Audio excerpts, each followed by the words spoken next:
and welcome to the Fat Squirrel Speaks. Today is Tuesday, August 26th. And this is episode 120. Alright, that's a lot of episodes. Just, if you've been sticking around me that long, thanks. Thanks a lot. Your continued support is very much appreciated. And speaking of continued support, thank you so much. I had a very successful bag update this last week. Thanks. Yay! I went to the grocery store today. Thanks. Okay, so this week I'm going to try to make it a shorter episode. I know I said that last week, whatever. But I'm really going to try. We are still in really bad allergy season. And I'm having a little bit of trouble. I'm fine. Like, I'm fine. But there's a little bit of this happening, which I don't really want to share with you. Because I love you. So I'm going to try my best to do this in an expediently typey fashion. So, what we're going to talk about today is finished spinning, new spinning, and then we're going to talk very briefly. I'm just going to show you very briefly one thing I've made progress on, and then we're going to talk very quickly about the upcoming vertebrae cow. Are you excited? I'm totally excited. Oh, and there was one thing. Oh, yes, we'll very briefly talk about apple butter, because there have been some good things that happened on the boards, and I want to share them because I know not everybody can get over there and read everything, because Lord knows I can't read all of my favorite podcast boards. Right? It's crazy times. So I did make notes because I tried to, in the hopes that I would be, look at how pale I am, especially when I'm like lit from underneath. Oh. Anyway. Okay. So let's just get right into it. There are no shenanigans really this week. Yeah, we had a birthday party, but it was other kids' birthday party. It's fun, but it's hotter than heck. So hot. All summer I've been blithely like, woohoo, this is the best summer ever. And this is the first week where when I've been doing my errands and stuff, I don't have air conditioning in my car, that I've been like, oh my gosh, I'm very thankful that I have air conditioning in my house. So thankful. But I've been like, oh my god, it's so hot. I get all cranky for like 30 minutes after I had to go anywhere, which luckily has not been that many places. Yeah, working from home. Anyway. See, sorry. So first thing, I finished my fiber from Leading Men Fiber Arts. This is Popeye's Delight in the Super Sock Base, which is 75% superwash wool and 25% nylon. And I got something, and it's a little bit over, it's like a 6-ounce skein, or it's a 6-ounce bump, but I didn't completely, I had a bunch of singles that I just was not in the mood to deal with. Right? I'm not feeling so great. So it just was like, singles, whatever. So I could have had much more yardage had I actually messed with it, but I just was not in the mood. So I ended up with about 400 yards, and I think altogether I have like 130 grams. Maybe it was even more than that. Whatever. It's like a sport weight. So there'll be some heavier weight socks. But it's lovely. Did I say that's from Leading Men Fiber Arts in the Popeye's Delight colorway? See, I don't even know what I'm talking about anymore. But Stevie did a lovely job. I'm so excited. I may have just ordered more yarn from them. I've actually never had their yarn. I've only had their... Oh, no, I have had their yarn. I had one of their DKs, which is one of my favorite hats. So I'm a liar. But I figured I finished up this, right? It's okay if I add another thing in. Right? That's totally legitimate, right? But anyway, I'm very pleased with how it turned out. It's a 3-ply, and this was just a very tonal colorway, which I really like for socks. Or whatever it will be. Who knows? It may not be socks, but it's very pretty. I'm really liking it. And I got another green for them because Paula has a new cowl out. Hi. So I have to make that el pronto. And I did have some of my own DK, but it's written for sport, by the way. But I couldn't find any sport anywhere that was available for my hands right away. So I got some DK from them to work. Because I have my own Fat Squirrel DK that I just haven't, like, that I had had extras of. And yes, I could use that. I want new stuff. I apologize. Okay, so that was very successful. I enjoyed it very much. They do a lovely job, I think I said all those things. Okay, so the next thing I'm working on, crinkle, is some Tarhi in the Rusty Chickens colorway. And this is from, it is Spin Monkeys, right? Not Spun Monkeys. I'm pretty sure it's Spin Monkeys. She has an Etsy shop, and she's actually a viewer. Isn't that cute? That always makes me so excited. I am very not casually trying to look up her shop name, because she did include a card, but then it obviously went to the wayside. I'm pretty sure it's Spin Monkeys, excuse me. Yes, Spin Monkeys on Etsy. Okay, I was just a little bit concerned. And this is the Rusty Chickens. I said that right? Okay, so this is the first time I've ever used Tarhi. I'm really enjoying it. I'll try to talk more about it when it's finished. But to me, it's very similar to like similar to a Rambouillet in that it has that kind of spongy texture, which some people don't like, but I kind of enjoy. Like, I go back and forth, but I think I enjoy it. So I have this is 4 ounces. So I have 2 ounces. Well, sorry. I had 4 ounces in total. That was 2 ounces. This is 2 ounces. 2 and 2 makes 4. I have an undergraduate degree in math. I feel okay saying that. Even on medication. So I'm just spinning it pretty thickly. And again, you can see like, oh, I don't have this is just 2 ounces on a bobbin, and it's not full, obviously, but it's a pretty full little bobbin for just 2 ounces. So it's very springy and very bouncy. So I think it's going to be fun. It's very squishy. So I'm excited about that. It'll probably be like probably a bulky weight-ish, I'm thinking. Because after doing that 3-ply and trying to do it as fine as you can, you need something to be like, fast and funny and fluffy. And I just ripped that bag. Oh, well. Anyway, it's not meant for storage. I was just using it as storage. So that's all my spinning for this week. And then I have been making great progress on my sweater. I'm very excited about it, but I mean, it doesn't look that different. So I'll try to do it next week. Do I need to say anything about it? I don't think so. No. So the other thing I want to show you that I have made a little progress on that you didn't see last week, that was kind of my judgment. I'm sure you saw this last week. You don't need to see it again. So I am still working on my Sister Bay, which is another pattern from Paula Emmons Feasley of the Knitting Pipeline Retreat, of the Knitting Pipeline and the Knitting Pipeline Retreat. And that's where I got this, was at the Knitting Pipeline Retreat. So here is my Sister Bay. It is made with Beaver Slide Dry Goods 2-ply sock. The naturally color is mink. And then I think I said last time that this is rose hip, and I apologize. It's choke cherry. Okay, I got that right. Rose hip is a redder red, like a cooler red. Choke cherry is like a burgundy-ish. So I just started the applied edging. I know, right? You're like, woo, thanks for showing us that. But it's pretty. So that you can see the colors together. But anyway, so that's how that's going so far. And of course I have a lot to do. I'm doing the largest size. I could have probably gone up one more size to like an extra large. And I think I would have had enough yarn with the Beaver Slide. It has a pretty big put up. It's like 450-ish yards. I think I could have made it up to the second size, but I just wasn't sure I wanted it to be that big, even though I do really enjoy using every little bit. And so I have this much still of my Beaver Slide though, so maybe I can make like some either mitts with the color work or stripes, or I can make a hat with some stripiness. I don't know, so there's still a bit left. Okay, that's that. Okay, so then, oh, I forgot one more thing I would tell you before I start talking about things I should be talking about. Well, you could say that I should talk about this. Right before I started recording, I was checking on my Facebook page. I am the worst Facebook person. Don't even try to follow me or anything. I'm just my real name, but I don't ever post anything. I just look at other people's stuff.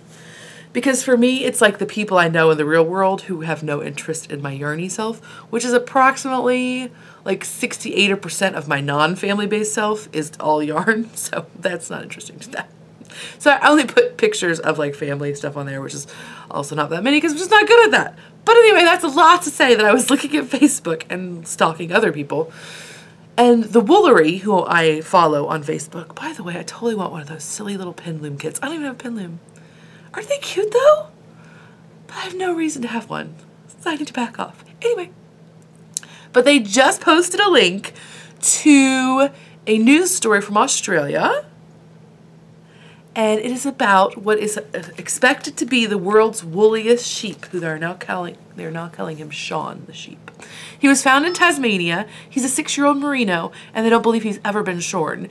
According to his ear tag, he's from farther east than he was. I think they said east.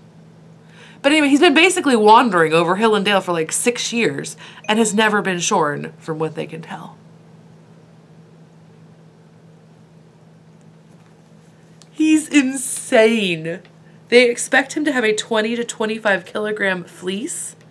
And when you see, and you know, the little clip is the farmer who found him, the shepherd who found him, and his, I'm assuming it's his wife. Many times when sheep go multiple years without being shorn, their staple length is longer, but truly it isn't, because what happens is with seasons and dietary changes that happen because of the seasons, there are produced natural breaks in that staple. So really, like, if you don't shear a sheep for 2 years, oftentimes it will just snap about halfway. So it's not good for the sheep to not be shorn for that long. Certainly this was not intentional. He was a refugee. He was an escapee. And it's very dangerous for them, and he even says it briefly in the video. It's very dangerous. They're more likely to get fly strike, which is where the flies actually burrow into their wool and lay eggs in the sheep themselves, and it can kill them, obviously. And all sorts of other things can happen that are bad. And also just temperature-wise, I mean, hi. Even in, like, Antarctica, I don't know if you want that much wool on you. The staple length is like, it's insane. They show in the video, I go, look, just Google world's woolliest sheep. It will come up. The staple length looks like it's like this long. It's insane. But it's so crazy and fun. Again, you would never do it on purpose. It would be cruel. But it's pretty awesome that they found this little dude and he's still kicking. And they were talking, they're like, the wool seems kind of okay. So, and I guess previously the world's woolliest sheep was in fact Shrek. And now they are calling this one Sean, as in Sean the sheep. Of animation fame. I'm trying to get the picture up. It's taking a minute. I'm sorry. And maybe it won't even show. But again, it's from the Daily Mail UK. Oh, well, it's posted dailymail.co.uk. But you can just, it's an ABC News story. You can just Google world's woolliest sheep and it probably will be your first try. Look at him. They're like, he wasn't hard to catch because he couldn't see anything. So go look that up. It'll make you happy. I posted on Instagram. Anyway, okay, so that was an aside that did not need to happen. What was I talking about? I don't know. Oh, okay, very briefly. Not very briefly. At some length. I will talk about, we're going to do a vertebrae cow, not just a mama vertebrae, but a vertebrae cow will run September 1st is the official cast-on date through the end of October, and I don't know if it'll make it October 31st. I'm sure, let's just do that. That's easiest. We'll do prizes the first week, the first real episode of November. Oh my gosh. Oh, time. Okay. Anyway, so you can do any kind of vertebrae you want. Mama, baby, kids, newborn, daddy, I don't care. Not daddy, whatever. What was I going to say? Oh, you know, if you have a vertebrae in progress, I'm not a stickler about start dates and stuff. Like, totally join in. Feel free. If you finish it up between September 1st and October 31st, join in. We'll have some prizes. I don't know what they'll be yet, but I'll make it happen. I definitely have a bunch of spinning fiber prizes, so we'll figure something out about that. I know not everybody wants spinning fiber, but we'll figure it out. Maybe we'll do like a pick your own adventure prize or something. So I'm so tired. So any vertebrae, okay, I think I got all that basic information down.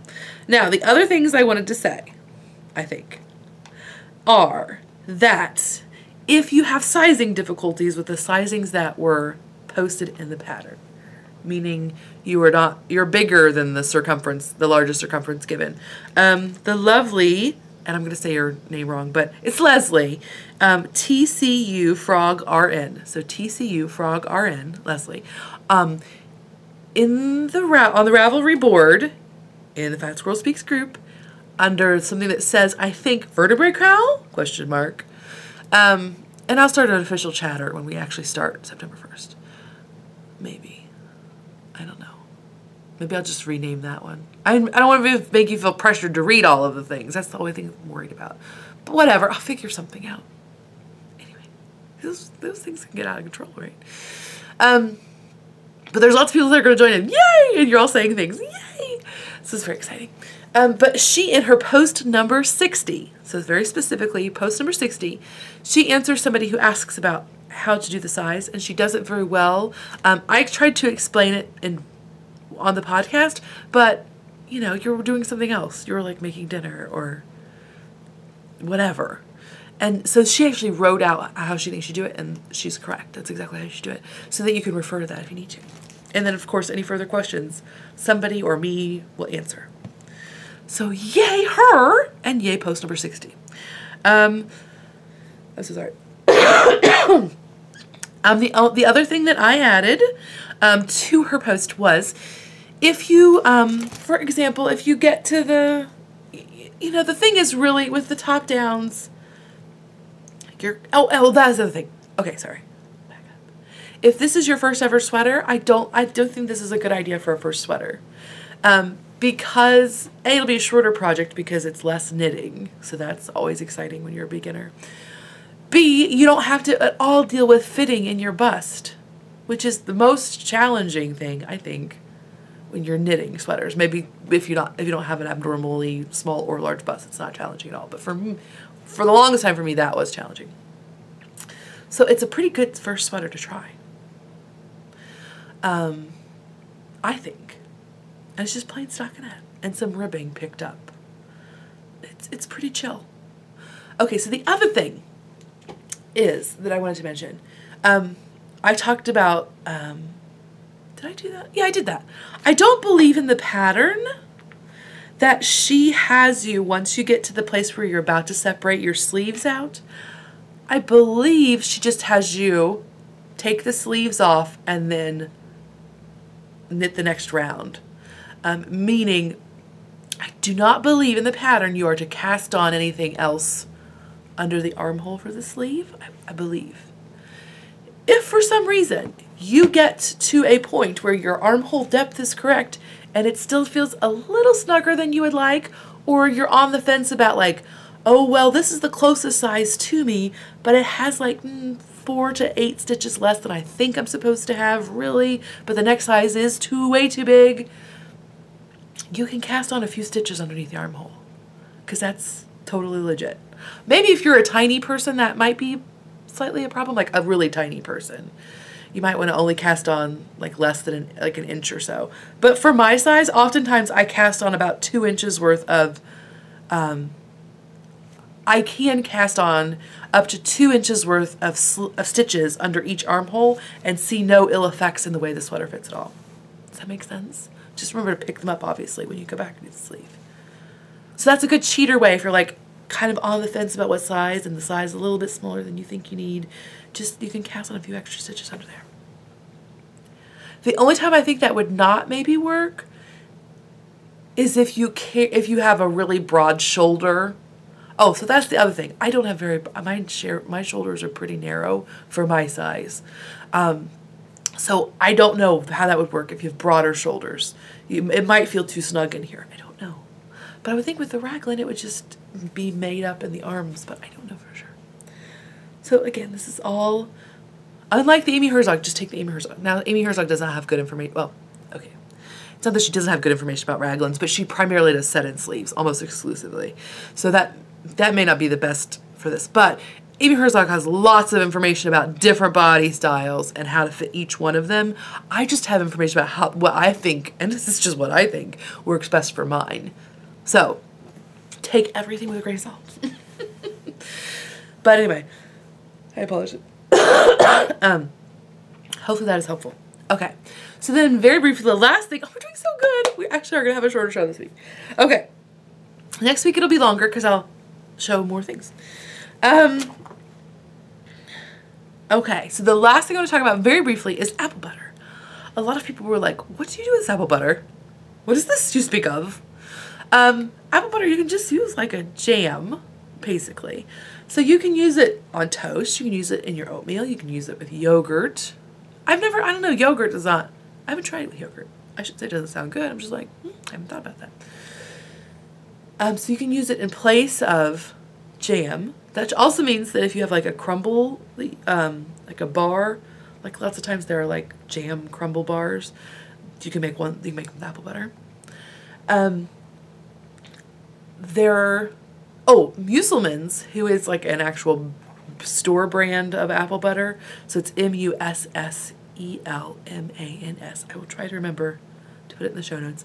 But Musselman's on their website actually has like a big PDF of lots of different recipes of how to use apple butter. And there's everything from like a breakfast loaf or cake, you know, like a coffee cake kind of essentially.